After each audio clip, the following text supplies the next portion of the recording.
আসসালামু আলাইকুম মান্নান ভাই, কি অবস্থা? কেমন আছেন? ভালো আছেন নি? ওয়ালাইকুম সালাম।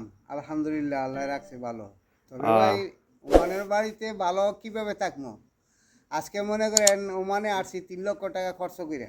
হ্যাঁ, এখানে আইসা সরকারে যে এখন সিদ্ধান্ত দিছে, এই সিদ্ধান্ত একজনের মালিকের পক্ষ আরেক মালিকের কাছে কাজ করা যায় না। হ্যাঁ, নাম্বার ওয়ান এক। 2 নাম্বার হইলো কাজ পাওয়া যায় না। 3 নাম্বার কথা হইলো খাওয়া দাওয়া, রুম, টাকা পয়সা সব দিক দিয়ে আমাদের মানে শরীরের জন্য, শারীরিকের জন্য অবস্থা খারাপ।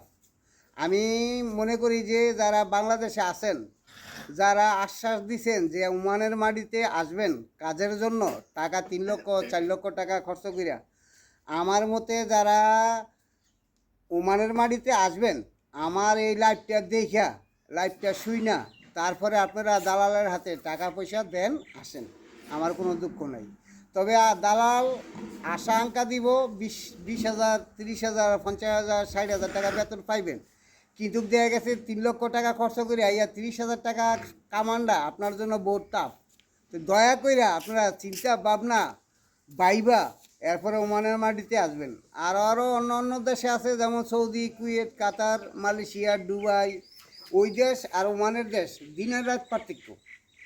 কারণ এইখানে আমি আসছি, আমিও 2-4-5টা দেশ খাইয়েছি। আসার পরে আমি এখানে ওমানে আইসা সব কিছু দেখছি, ওই দেশের মতো সেম না। তাই দয়া করে কেউ ওই বাপের কাইলা টাকা খরচ কইরা আইয়া আমার মতন কেউ কাইন্দেন না, এই আমার অনুরোধ। আসসালামু আলাইকুম। তো মুরব্বী, আপনি আসছেন আর মানে কতদিন হয়েছে? আমি আসছি ডিসেম্বরের 20 তারিখ। তো এখন আমি শুনতেছি নাকি আপনি বলে দেশের বাড়িতে চলে যাবেন, কি সমস্যা এত মানে কি তাড়াতাড়ি? সমস্যা কি? আমার তো এই সমস্যা, আমি যেখানে বলছি যে এখানে কোনো কাজকর্ম নাই, এক মালিকের বিষয়, সি মালিকের কাজ নাই, অন্য জায়গায় কাজ করাটাও আমার পক্ষে সম্ভব হইতেছে না। তাই সেই জন্য আমি ভাবছি বৈশাখ টাইমটা পাস না কইরা তাইলে আমার দেশে আমি যাই, আমি হয়তোবা কৃষিকাজ করলো, আমি আমার সংসার চলবো।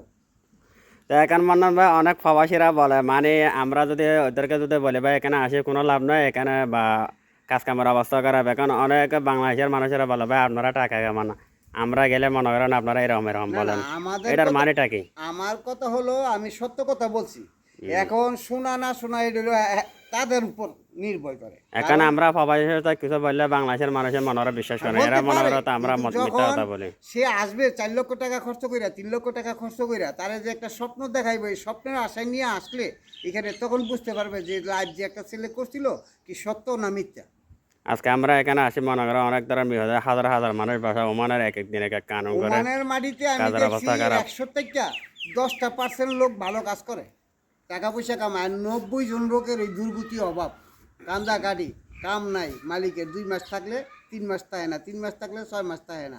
এখন বাইবা চিন্তা আসেন, আপনারা আসার জন্য মানা করি না, আগে চিন্তা ভাবনা বাইবার দেখেন যে ওইখানে গেলে এই হাল অবস্থা হইব। আমি একজন ক্ষুদ্র হিসাবে, আমি প্রবাসী হিসাবে আমার দেশের জনগণের স্বার্থে আমি আমার কথা বলছি। আমার কোনো যে এমন কোনো লাভ নাই বা লসও নাই। আমার মতো আইয়া কেউ এই উমানের মাটিতে কাইন্দেন না, এইগুলো আমার অনুরোধ। যাই না শুই না বাইবা চিন্তা করে আসে।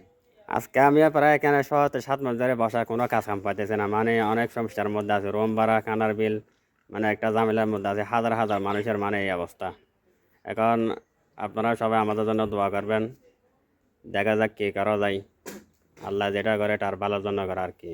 এইটাই। আর আল্লাহ আমার হাফেজ। মুরব্বীর জন্য একটু দোয়া করবেন, মানুষটা কিন্তু খুব ভালো, ফাঁসত নামাজে হালায় মানুষ, পরেজগার মানুষ। তো মুরব্বী আর কিছু বলার আছে নি? না, আর কিছু বলার নাই। তবে আমার একটাই বলার, প্রবাসীতে আসলে চিন্তা ভাবনা করে আসার জন্য, টাকা বাপের কাছে খরচ করে, ঋণ করে, সুদ করে, কিস্তি তুললে যেন আইসে এমন বিপদ না পড়ে আমার মতো। আসসালামু ওকে ভাই, আলাইকুম, আল্লাহ হাফেজ। Thank you.